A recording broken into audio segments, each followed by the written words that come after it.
사랑의 평안소리 KCR 11시 종합뉴스 365 헬스 말한기 베일로 변호사 윤영준 JP 에듀케이션 EL 디자인 전망 좋은 참 JMP로 이완상 변호사 공동 제공입니다. 뉴질랜드 뉴스입니다. 폴 골드스미스가 해고된 멜리사 리를 대신하여 새로운 미디어 장관직을 시작했습니다. 폴 골드스미스는 미디어 통신부 장관직을 맡으면서 미디어 산업은 압력을 받고 있다고 말했습니다. 멜리사 리는 언론의 심각한 문제를 해결하기 위한 새로운 정책을 약속했던 미디어 장관직을 맡은 지 불과 7개월 만에 교체됐습니다. 미디어 장관직은 일부 전임자들이 사임, 심지어 정치를 아예 그만두는 이유로 언급한 까다로운 일입니다. 골드스미스는 모닝 리포트에 시스템이 고장났다고는 말할 수 없지만 그러나 민주주의가 성공적으로 운영되기 위해서는 제대로 작동하고 지속 가능한 미디어를 갖는 것이 중요하다고 언급했습니다. 그는 제한된 경제 환경에서 정부가 모든 비용을 지불할 수는 없지만 미디어 회사들의 상황을 더 쉽게 만들기 위해 변화를 만들 수 있다고 말했습니다. 한 가지 방법은 입법적인 변화를 만드는 것입니다. 골드스미스는 해결책의 일부는 전통적인 제공업체와 스트리머라고 설명할 수 있는 서비스 사이에서 가능한 한 최선을 다해 공평한 경쟁의 장을 마련하는 것이라고 말했습니다. 대형 스트리밍 회사들이 갖고 있는 막대한 힘과 그것이 수익에 미치는 영향으로 인해 몇 가지 실질적인 어려움이 있으며 시간이 조금 걸리겠지만 우리가 처리해야 할 일부 문제에 긴급성이 있다는 사실을 알고 있다고 골드 스미스는 언급했습니다. 메타 및 구글과 같은 소셜미디어 회사들이 뉴질랜드 미디어 회사에 콘텐츠를 온라인으로 사용하도록 비용을 지불하도록 하는 공정한 디지털 뉴스 교섭 법안이 2월에 특별위원회에 상정되었으며 5월쯤 결정될 것으로 예상됩니다. 멜리사 리는 이전에 노동당 정부가 제출한 법안을 현행 형태로 지지하지 않는다고 밝혔습니다. 골드스미스는 지난 10년 동안 사람들이 뉴스를 소비하는 방식과 수익 창출 방식에 극적인 변화가 있었다고 언급하면서 멜리사 리가 장관직에서 최선을 다했다고 말했습니다. 멜리사 리는 2017년부터 국민당 미디어 포트폴리오를 맡았습니다. 멜리사 리는 압력을 받고 있었고 뉴스 허브 폐쇄에 대해 정부가 무엇을 할 것인지에 대한 반복적인 질문에 직면했습니다. 크리스토퍼 럭슨 총리는 멜리사 리의 내각 해임은 업무량이 적다는 인식이며 나중에 내각에 복귀하지 않을 것이라는 의미는 아니라고 말했습니다.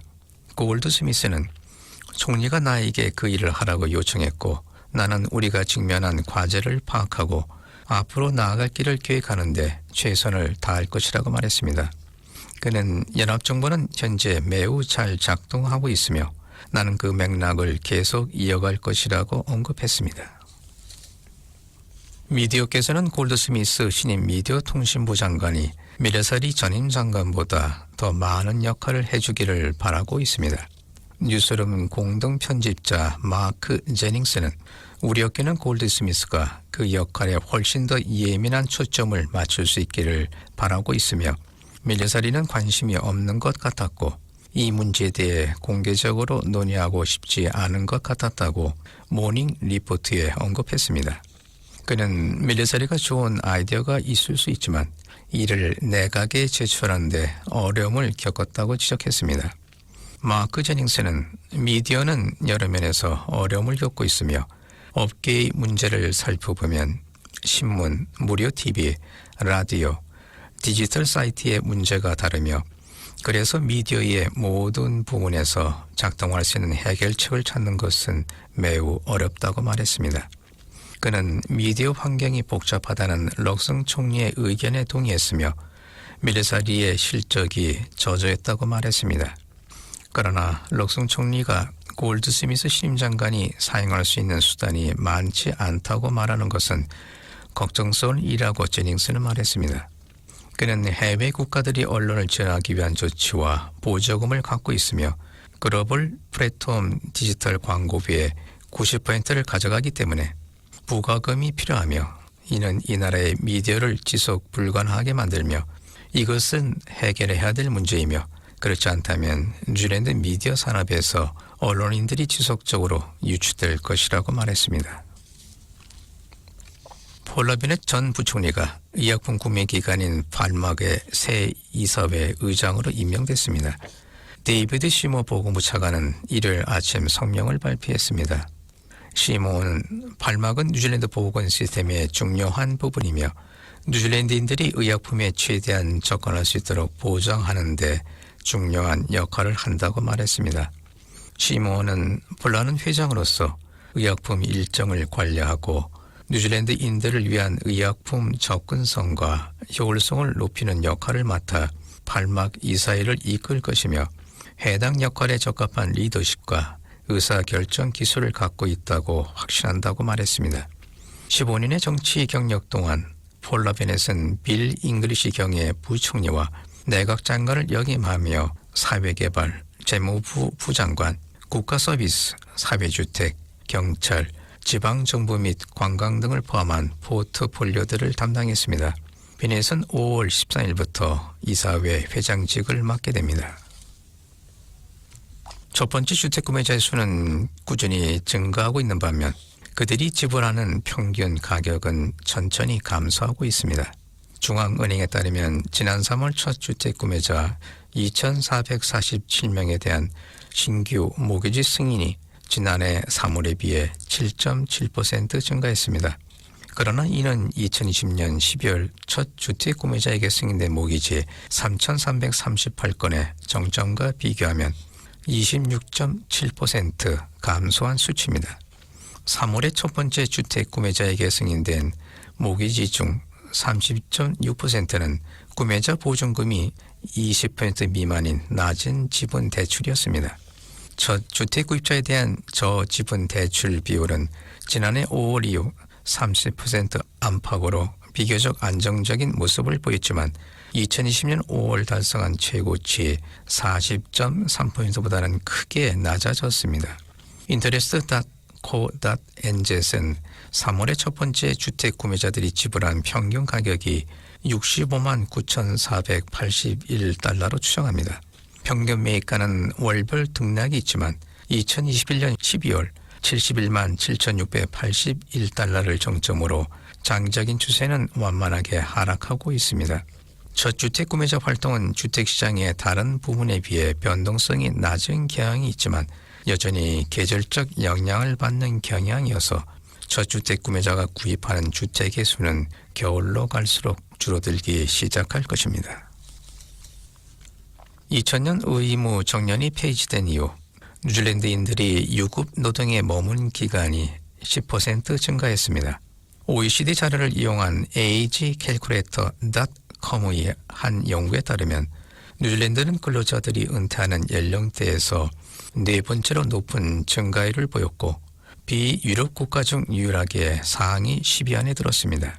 정부의 연금이 65세에 시작된 반면 사람들은 더 오래 일을 하고 있었고 평균 연령은 2000년에 61세에서 2020년에는 67세로 증가했습니다. 리타이먼트 커미션 은퇴위원회 정책 책임자인 미셸 레이어스는 이번 연구 결과는 놀라운 일이 아니며 24년 전 뉴질랜드에서 일어난 은퇴 정책의 긍정적인 변화를 반영한다고 말했습니다. 그는 65세 이상 뉴질랜드인의 노동력 참여율이 25%로 OECD에서 가장 큰 그룹 중 하나라고 말했습니다. 리타이먼트 커미션은 연금 연령을 65세로 유지하기 위한 정당 간 정치적 합의를 원했습니다. 지난 2월 제인 라이트 서니어는 65세의 은퇴 연금 연령이 현재로서는 완벽하게 감당할 수 있다고 말했지만 그것이 바뀌면 뉴질랜드 은퇴 연금에 대한 접근이 소득 테스트를 받을 수 있을 것이라고 언급했습니다. 국민당은 2044년부터 67세로 나이를 올리고 싶어 했고 노동당은 65세를 고수했습니다. RICS 로열 인스티튜션 오브 차트디드 서비스의 최근 상업용 부동산 모니터에 따르면 뉴질랜드의 상업용 부동산 부분은 계속해서 부정적인 수혜의 직면이 있으며 일반적인 심리는 아시아 태평양 지역에서 세 번째로 부정적입니다. 전 세계 상업용 부동산 수요를 측정하는 국제조사에 따르면 뉴질랜드의 상업용 부동산 수요는 지난해 4분기부터 올해 1분기 사이에 감소했습니다. RICS는 조사 결과 요약에서 산업, 사무실 및 소미업 모두 고용주의 관심이 더욱 감소해 가용성이 증가했다고 밝혔습니다. 전반적인 상업용 부동산 심리가 호주보다 훨씬 더 부정적인 것으로 나타났으며 아시아 태평양 국가 중 중국과 홍콩만이 심리가 더 악화된 것으로 조사됐습니다. 사무실 공간의 용도 변경은 응답자의 52%가 사무실 공간을 축소하려고 한다고 답했고 14%는 변화가 없다고 답했으며 3분의 1은 축소 수준이 감소했다고 답했습니다.